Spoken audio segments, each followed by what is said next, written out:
Thursday night recap to start the NFL season. The Lions beat the Chiefs. Presented to you by Fantrax. We had a fan ready. Goff is undefeated versus Mahomes, and it's true. They only played twice, but he's undefeated against Patrick Mahomes. 22 for 35, 253 passing yards, and a touchdown for Jared Goff. With that touchdown going to his alpha wide receiver, Amon-Ra St. Brown, who caught 6 balls for 71 yards. Look at the celebration. Oof, oof. It was great to see second-round pick Sam Laporta making a couple plays, 5 catches for 39 yards.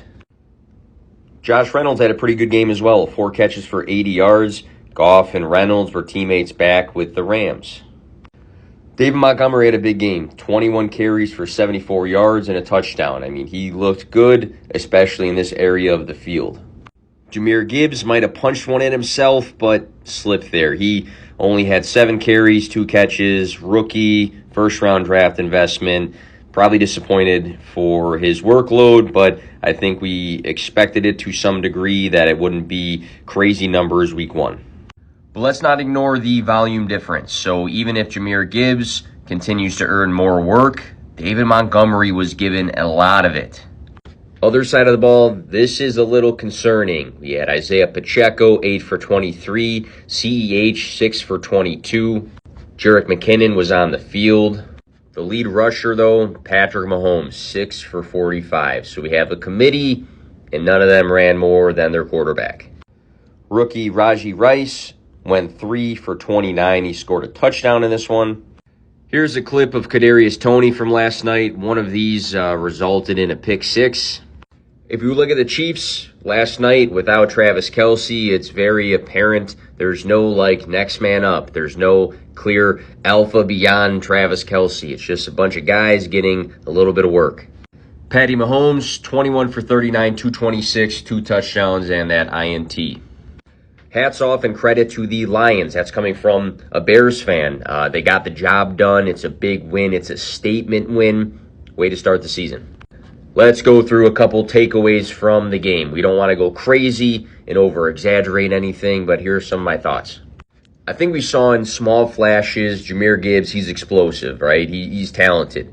But David Montgomery touched the ball a lot, and he looked pretty good. So while I think Jahmyr Gibbs will continue to earn more and more work, it is going to stay a committee. David Montgomery is going to continue to touch the ball. He's going to have some touchdown upside this season. Amon-Ra St. Brown looked very good, in my opinion. I think that if the game was reversed and the Lions had to chase a little bit, it would have been even more passing volume for him, but it's a good way to start the season. I think it is important to note that Sam Laporta, the second-round rookie tight end pick, had the second most catches on the team. Jameson Williams is not going to be there for at least 6 games, and a lot of people write off rookie tight ends all the time, but it was nice to see him get some work. On the flip side, Patrick Mahomes did all that he could. He ran the ball a decent amount. He still had 2 touchdowns in the game. But beyond Travis Kelce, I don't know who the guy is. I thought Rajee Rice looked pretty decent with the little plays he had. Justin Watson had some looks down the field. Same with MVS. Those 2 guys are more of the field stretchers.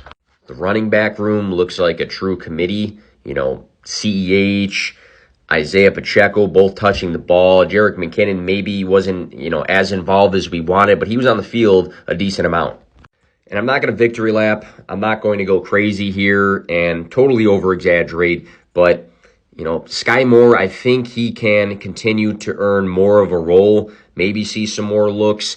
I've been a guy that has been fading him because last season he was 8th on the roster in targets. He had 0 games played during the regular season of 50% of the snaps. So he barely played last year. He was barely targeted. Guys like Justin Watson and Noah Gray out-targeted him last season, and they had better games yesterday. So while I think he still has some hope, I still don't see why we hype this guy up so much. And last year, I know the Chiefs did win a Super Bowl last year without Tyreek Hill. But when they had this trio, they were nearly unstoppable. This was a hard team to play. We saw last night the absence of Travis Kelce, and the Chiefs looked a little different. They looked a little different. So I'm wondering if they are going to regret not replacing Tyreek Hill with more of an alpha, especially with Travis Kelce not being a young gun like he used to be.